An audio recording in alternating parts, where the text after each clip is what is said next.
So, muli nagpapasalamat ako sa Panginoon na binigyan muli tayo ng pagkakataon na makasama kayo sa programang ito. At maraming salamat, Brother Ernie, sa pagkakataong ito. At tulad nga po ng napag-usapan namin ni Brother Ernie a little bit ahead, na bakit nga ba itong title na ito ay tinawag kong What is Your Worth?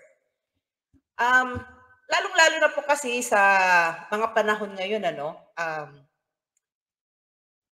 whether, accidentally or we have known someone or even in the news, marami pong pagkakataon sa mga panahong ito na para bang ang buhay ng isang tao ay ano, at dami nag-iisip na parang walang halaga or kaya, yung bang yung mamuhay dito sa mundo ay parang routinary or kaya yung buhay dito sa mundo ay parang very casual, yung there is really nothing significant or really nothing good or really nothing valuable or really nothing na parang major na nangyayari sa ating buhay. In fact, gusto ko lang pong banggitin na hindi naman po kaila sa atin na lalong-lalo na sa mga hinaharap natin, lalong-lalo na po nung pagkatapos po or even during pandemic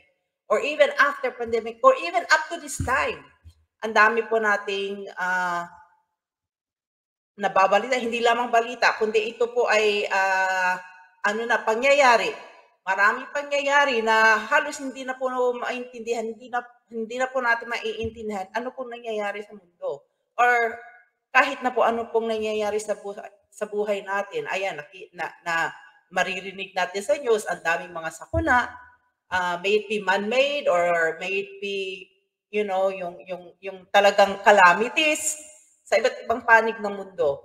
At makikita po natin and even just recently dito po sa amin, dito po sa atin sa bansang Pilipinas, ayun, meron po tayong kinakaharap yung patungkol nga po dito sa mga agawan ng mga lugar, internationally or even locally. So, ang dami pong pangyayari na kung saan para bang ang isip ng tao ay natutuon na po doon sa mga sitwasyon o circumstances na nangyayari sa buhay.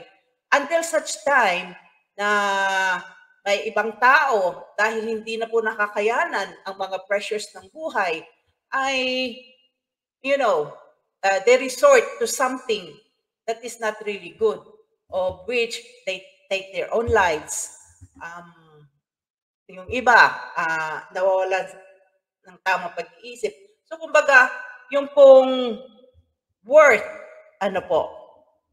ng tao na binibigay niya, yung value na binibigay ng tao sa kanyang buhay, ay para pong napakaliit na lang.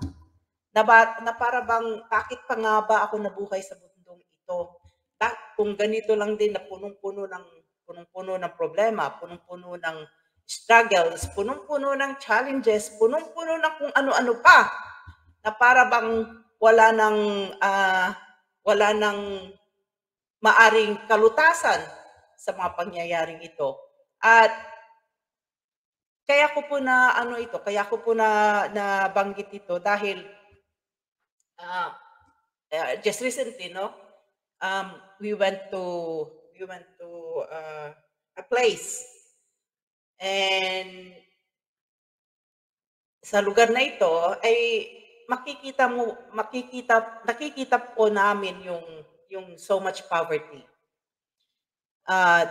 It seems like people are not, they already got used to it. It seems like to them, there is really nothing more that can be done. There is nothing more that could take them away from that kind of situation na maaring, makalabas sila sa mga ganong sitwasyon. And it is very sad in a way. Dahil lahat po ng taong ipinanganak dito sa mundong ibabaw na ito, kung tayo po'y maniniwala sa salita ng Diyos, tayo po ay hindi aksidente. Uulitin ko po, I might sound controversial to some who can hear this, but I will say it again. Based from what the Word of God is saying, we are not an accident. And it is not an accident why we are here right now in this world. That there is so much in this life that God has prepared for us. The only thing is, if we are not aligned to the purpose and the will of our God, at yun po ang mangyayari sa atin, iikot tayo sa ating buhay. Kaya po makikita natin ngayon na maraming tao, ang gabi ginagawang araw, ang araw ginagawang gabi. So kumbaga, yung focus ay nandito po lahat sa pamumuhay, paano kumita, paano magtrabaho, even going to schools, or even everything. Of course, I'm not saying na hindi po natin gagawin ito. But then I would like to bring you back again to what the Word of God is saying. Ito po'y passing lang dahil maraming beses na po itong napag-usapan po dito sa programang ito. Ano po? Yung pong sinasabi ng Panginoong Jesus, seek ye first the kingdom of God and His righteousness, and all these things shall be added unto you. Bakit po laging binabalik namin ito? Dahil po, kahit po kami, I for myself, speaking for myself, I am a recipient of this. I am saying these things not based on other people's experiences, or not based on what other people are telling us or upon their testimony, but it is based on what we have gone through. And I can always testify that if we seek the kingdom of God and His righteousness, then all these things shall be added unto you. Now, in seeking the kingdom of God, marami po ngayon sa panahong ito, kahit na po mga mananampalataya, yung part na, and all these things shall be added unto you, yun po ang nauuna. And then, saka na yung seek the kingdom of God and His righteousness. So, bali po, naging baliktad siya. All these things shall be added unto you, and seek the kingdom of God and His righteousness. Pero hindi po ganun ang sinabi ng Panginoong Jesus Yung may sinabi siya dun sa first na ito muna ang gawin natin, then all these things shall be added unto you. Dahil gusto ko po kayong, dito po natin makikita kasi, kung anong klaseng, value ang binigay sa atin ng ating Panginoon. Ikaw bilang tao, ikaw bilang nakikinig ngayon. Gusto ko pong by the grace of God and by His understanding right now, that you'll be able to understand what is the value that He has given you as a person. So, paki-post po yung Luke 9:25, Brother Ernie. Ang sabi po dyan, for what profit is it to a man if he gains the whole world and is himself destroyed or lost? So, what profit is it to a man if he gains the whole world? Now, ano meron po dito sa mundo? Ito ngayon, talking about realities. Ano po meron dito ngayon? Di po ba andito yung mga treasures? Kaya po, alam natin na isa sa mga trabaho ng tao is to mine treasures. Kaya maraming mga mga mining companies kung saan-saan nakakaabot, nagma-mine ng mga golds, mga minerals, diamonds, valuable things, and all that. So isa yan. Ano pong meron dito ngayon? Dito sa mundo, andito ang power. Kaya nga meron tayong, you know, many people would like to have that power. Kaya kung nandun na sa power, ayaw na nga bumaba eh. Let's talk about reality in government or even in any position wherein there is power, there is fame. Ano pa meron dito ngayon na hinahanap at, you know, nagiging priority ng tao? Wealth. So makikita po natin ngayon, ang daming, everything. Ang daming investments, ang daming businesses, ang daming kung ano-anong mga endeavors. So habang nabubuhay po ang tao, ito po ay existing itong mga bagay na ito. Pero ang sabi po dito sa salita ng Diyos, sabi po dito, ang Panginoong Jesus mismo ang nagsabi nito, for what is, can you please post this in Tagalog, Brother Ernie?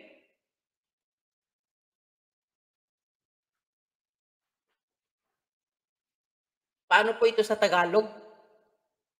Basahin ko ulit sa English. For what is a man if he profited? For what is a man profited if he gains the whole world and loses himself or is cast away? What profits a man if he gains the whole world yet loses his soul?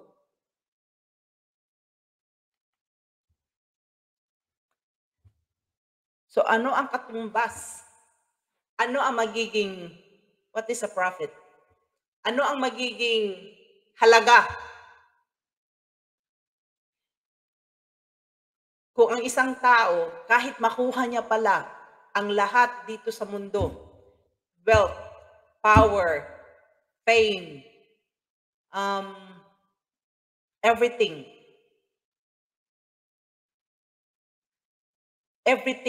that the world can offer, and yet, yung kanyang kaluluwa ay wala pala sa Panginoon. In the sight of God, and in His kingdom, if we are those kind of people, we are nothing. I will say it again. In the sight of God, and in His kingdom, in the kingdom of God, even if we have everything in this world that the world can offer, but if we don't have a relationship with God Himself through His Son Jesus, we still don't, we still don't matter to Him. Dahil po, kung iintindihin po natin mabuti itong whole world, ano po, maari ngang makuha natin ang lahat dito sa mundo. And we go back again. Remember, our life here on earth is just temporary. What is 80 years? Let's say, aabot tayo ng 100. What is 100 years? Kumpara po natin sa eternity. 80 years, 100 years compared to eternity. When we talk about eternity, it's eternal, unending, no end. Eternity, eternal, no end. So ang buhay natin dito sa mundo, physical na buhay natin dito sa mundo, which may probably be at most 80 years or even 100 years. 80 years, 100 years. To some people, even earlier than that. If we are not able to prepare for our life, eternal life, then we are nothing. Because the most important thing Ito po, isang value ito na binigay ng Panginoon. Kumbaga binigyan ng comparison ng Panginoong Jesus kung anong value ang pwedeng ibigay ng tao sa kanyang buhay. Isang value ito, whole world. Hindi lang konti yung binigay ng Panginoong Jesus, kundi ang buong mundo. Tandaan po natin yan, kahit na buong mundo daw po pala ang mapasa atin, pero hindi po natin napreparahan itong eternity na ito. Yung ating buhay po dito sa mundo ay hanggang dyan lang. But what is 80? Yung sinasabi ko po lagi, what is 80 years? What is 100 years compared to eternity? Dahil po, kung sinabi ng Panginoong Jesus yan, ibig sabihin nun, importante po ito sa Kanya. At alam niyo po ba, na ang pinakahigit na value na ibinigay sa atin ng ating Diyos Ama. And I pray to the Lord, I pray to the Holy Spirit that He will give us understanding. Sa bawat isa na nakikinig ngayon ay magkaroon po ng understanding yung ating mga spirit, our inner being, magkaroon po ng pagkakaintindi sa halaga na ito. Na ang isang halaga lang pala yung katumbas po ng ating buhay. Yung worth mo, yung value mo, isa lang po ang katumbas nito. Isa lang po. Hindi mundo nabasa na po natin dito sa Luke 9:24 or Luke 9:25. For what is a man profited if he gains the whole world and loses himself or cast away? Ang sa Tagalog, sabi dito, pwede po paki-post po ulit, Brother Ernie, sa Tagalog. Gusto ko lang basahin. Ano nga ang mapapala ng tao, makamtan man niya ang buong daigdig, kung ang mapapahamak naman ay ang kanyang sarili. So, eto po ang Panginoong Jesus na po ang nagsabi nito, na ang ating worth o ang ating value ay hindi po pala masusukat kahit lahat ng bagay dito sa mundo ay mapasa atin. Kahit na po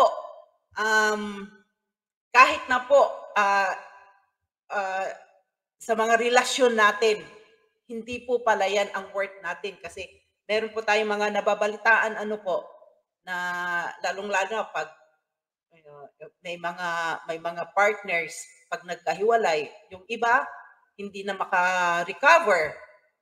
Kumbaga, they have put everything doon sa relasyon na yon o doon sa partner na yon. Nung nawala na rin silang ganang mamuhay dito sa mundo.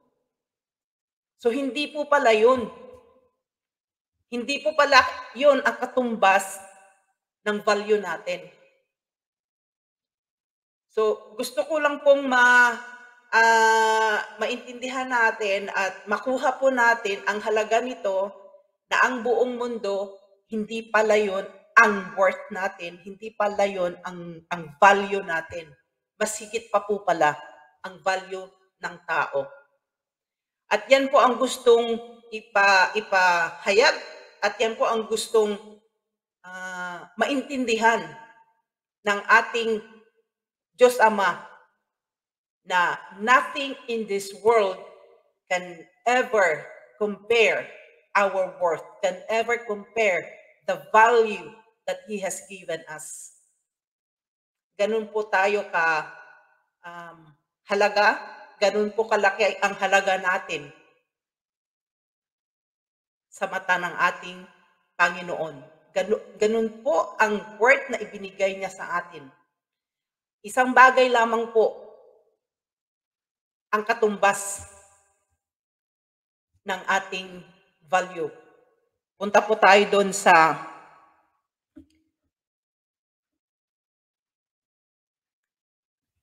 Brother Ernie, pwede po paki-post. Alam po ito ng karamihan. At sana po I pray to the Lord, the deeper understanding, especially in our spirit, we will have this. Punta po tayo sa John 3:16. Alam niyo na po yung sinasabi ko ano. Puwede po paki-post, Brother Ernie? Muli. Eto po. For God so loved the world that He gave His only begotten Son, that whoever believes in Him should not perish but have everlasting life. So, ito po yung katumbas ng value natin. Yung buhay ng kanyang kaisa-isang anak. That's how valuable we are to God. That's how much our worth before our Father in heaven.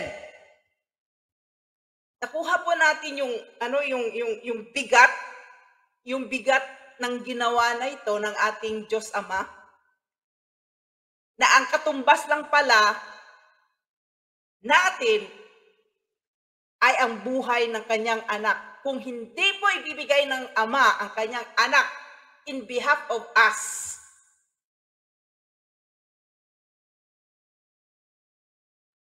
wala pong worth yung ating buhay. Kaya kinakailangan para ito po, gusto ko pong kumbaga graphically, gusto ko pong maging graphic ito na makita po natin, kumbaga ma-picture po natin na mabuti. Na dahil po sa naging kasalanan natin, di ba po ba, ang sentensya natin, kamatayan na. Kumbaga, wala na po tayong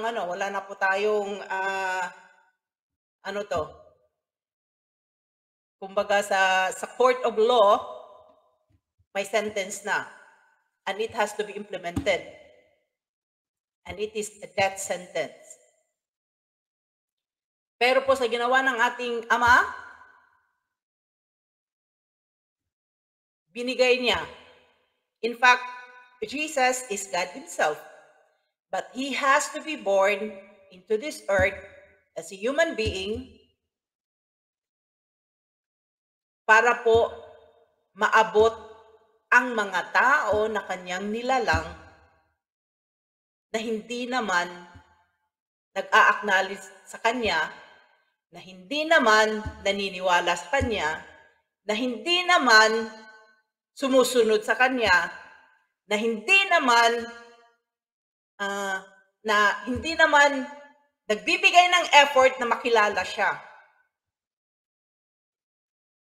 Ito po yung kumbaga katotohanan, kasi kahit hanggang ngayon po, nire-refuse ng tao na may Diyos. Maraming tao ang nagre-refuse na may Diyos. Maraming tao ang hindi naniniwala na ang salita na mababasa natin sa Biblia ay salita ng Diyos. Maraming tao ang hindi naniniwala na ang relasyon lamang sa Panginoong Hesus ang maaring makakapagligtas sa atin sa eternal na kamatayan. Marami pong ganon. Maraming tao hindi naniniwala na may mga promises ang Panginoon sa kanyang salita. And in fact, maraming tao, although merong relasyon sa Panginoon, ay hindi pa rin nagbibigay ng more effort to know who He is through His words. Marami po. So kahit ganun po yung sitwasyon ng tao, still, hindi niya po tiningnan yon, kundi pinadala niya yung anak niya para maging kapalit. Maging kapalit sa buhay mo. Maging kapalit sa buhay ko. Pinabayaan niyang mamatay, pinabayaan niyang nagkatawang tao, namatay, pinako sa cross, at naging kasalanan sa kanyang harap para po ang maging tingin niya sa atin ay magiging buhay tayo. Hinayaan niya mamatay itong kaisa-isang anak para po tayo na mga tao, mga ordinaryong tao, ay maging buhay sa Kanya. And I pray to God that, will begin to see it this way. Na ang halaga po pala ng tao ay ang buhay ng kanyang anak. Ang buhay o ang value na pwede lang pumantay sa worth ng isang tao ay buhay ng anak niya. And I pray to the Lord that we will see it this way, so that no matter things that will happen in our circumstances, whatever situation will come in our lives, we will have that understanding that comes from His Spirit, na para lang maintindihan ng tao, para lang lumapit ang tao sa Kanya. Kaya nga po, kung ilang beses na din po nating binabalik-balik dito, maging din po sa mga nag-share po dito, kung maalala nyo po, yung sinasabi doon sa Luke 4:43, I'm very sure that you're very familiar with that.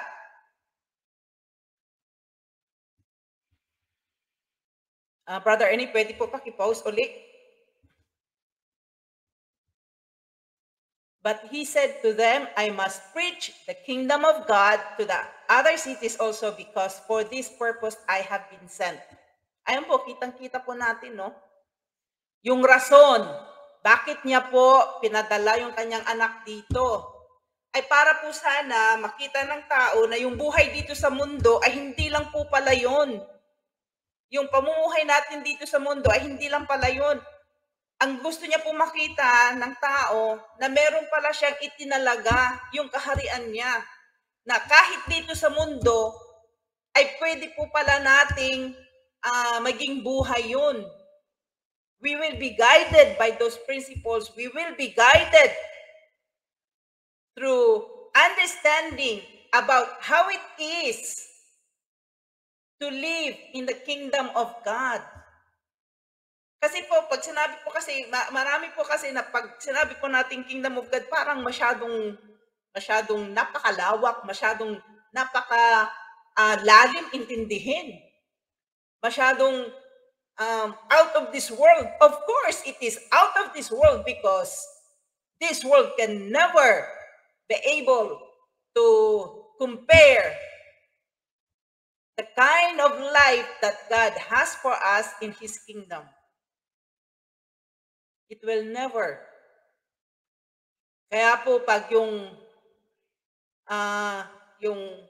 focus po ng tao, lalong-lalo na po, tayo pong meron ng pagkakakilala sa Diyos, at meron na pong tinatawag na relasyon sa Panginoon. Hindi lamang po na tayo ay na-born again, tayo ay na-save, tayo ay nagkaroon ng relasyon, tayo ay naging active.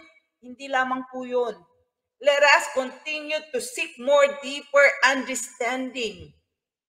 Because even by this word or by this verse alone, I must preach the kingdom of God to other cities also, because for this purpose I have been sent. So there must be something in it. Bakit yun ang sinabi ng Panginoong Jesus? Bakit yun ang lagi niyang binabalik? And I hope and I pray, by understanding yung word na binigay niya sa atin. Remember, if we choose to receive, if we choose to believe that the word or the value that He has given us ay katumbas ng buhay ng kanyang anak, I hope and pray that we will have that,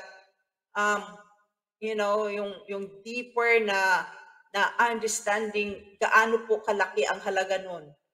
I believe, lalong-lalo na po sa lahat ng mga parents dyan, kung ano pong pag-ibig o anong value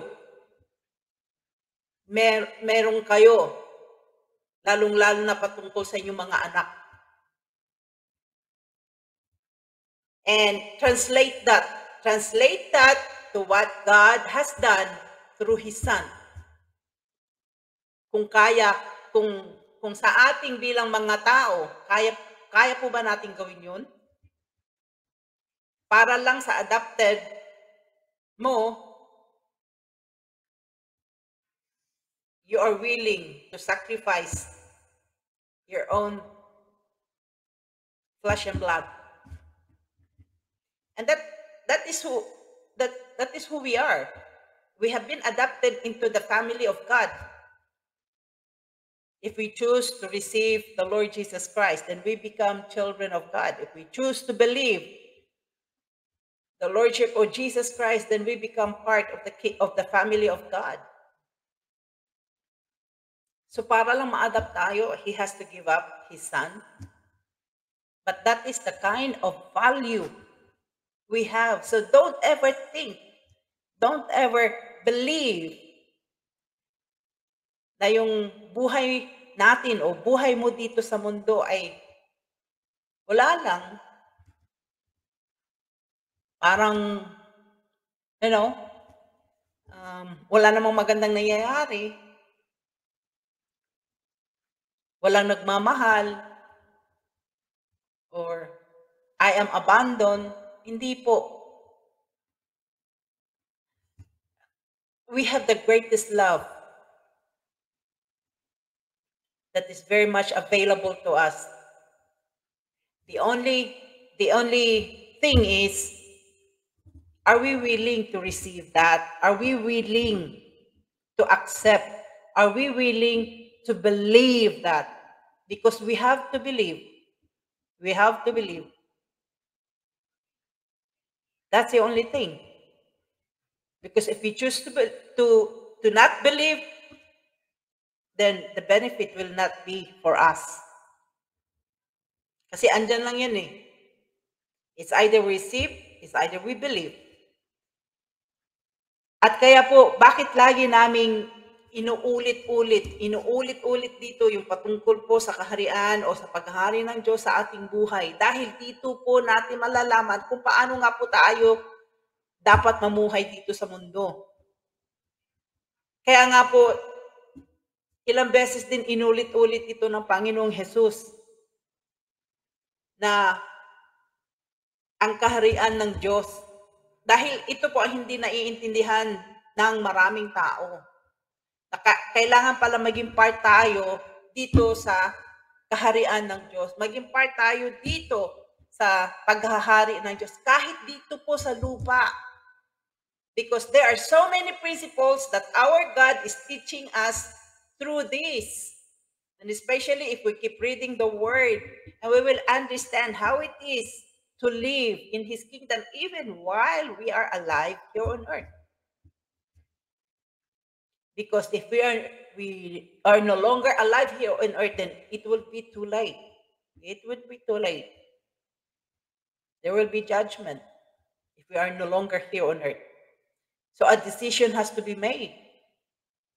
And I pray to the Lord that even for those na matagal na pong mananampalataya, we endeavor to know more about ano ba talaga itong kingdom of God? Ano ba talaga ito? Our Lord Jesus Christ has repeatedly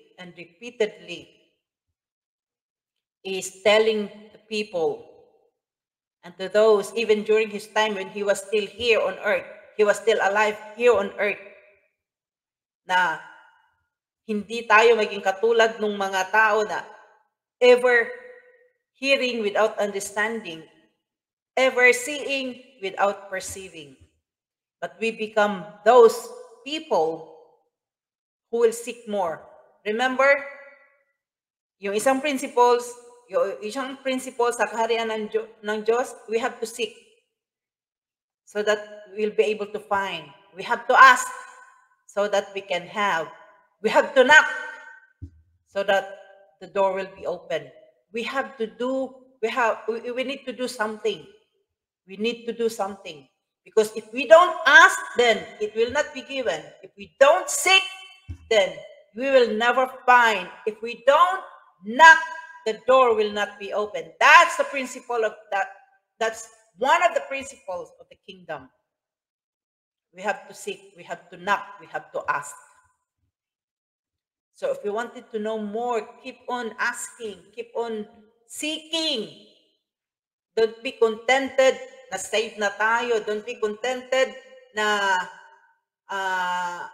masyado tayong active kahit na sa mga gawain. Don't be contented. Go deeper because there is much more. There is much more that the Lord wanted us to have, and especially in understanding the kingdom living, especially in understanding what His kingdom is. And I pray to the Lord that even in a small way, yung pong mga ginagawa namin dito, through the yung mga paliwanag po ng mga iba't ibang nagdadala po ng mensahe dito ay magkaroon po ng kaliwanagan at the same time maging din po sa inyong sariling pagsusumikap na magkaroon pa ng more understanding, ay ang ating Panginoong Jesus ay patuloy pong magkakaroon ng revelation sa inyo.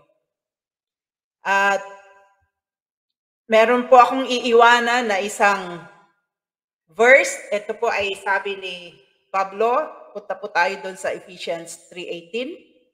Brother Ernie? Pwede po paki-post?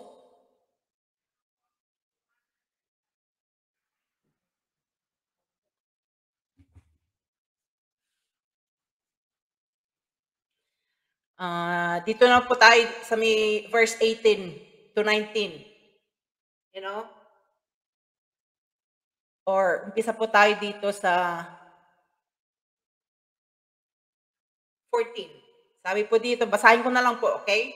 For this cause, I bow my knees to the Father of our Lord Jesus Christ, of whom the whole family in heaven and earth is named, that He would grant you according to the riches of His glory to be strengthened with might by His Spirit in the inner man, that Christ may dwell in your hearts by faith, that you, being rooted and grounded in love, may be able to comprehend with all saints what is the breadth and length and depth and height, and to know the love of Christ which passes knowledge, that you might be filled with all the fullness of God.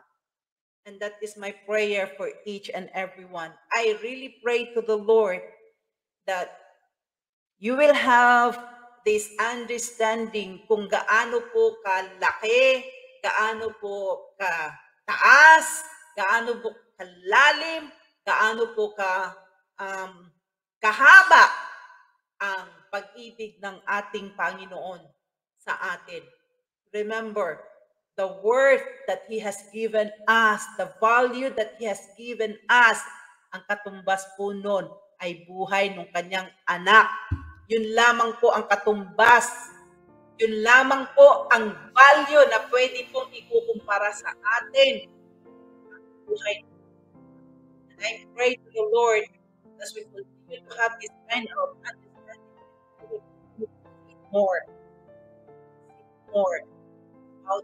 seek more how it is to live in His kingdom. Amen po. So, bago po ako magtatapos, ako po ay mag-iiwan na isang panalangin. Hallelujah. Heavenly Father, we thank you so much for this wonderful evening. Father, thank you for your words. Thank you that we always have your words that we can read. And we have your Spirit that will help us to understand the depth of your love. And I pray, Father, that even tonight, for everyone who are listening, for everyone who will continue to listen through this program, Father, I pray for your Spirit that will continue, Lord God, to bring that kind of understanding that comes from you.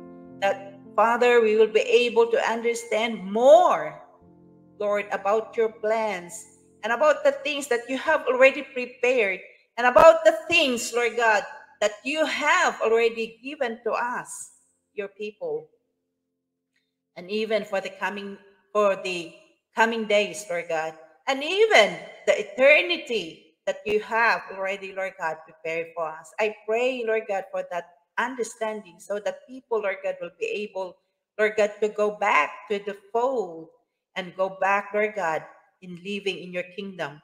And I pray, Father, that even, Lord God, for those who will be coming in the coming days, Lord God, to bring your words in this program, that Lord, the understanding will always be there, and that Lord, your people will be able to remember the things that we have talked about.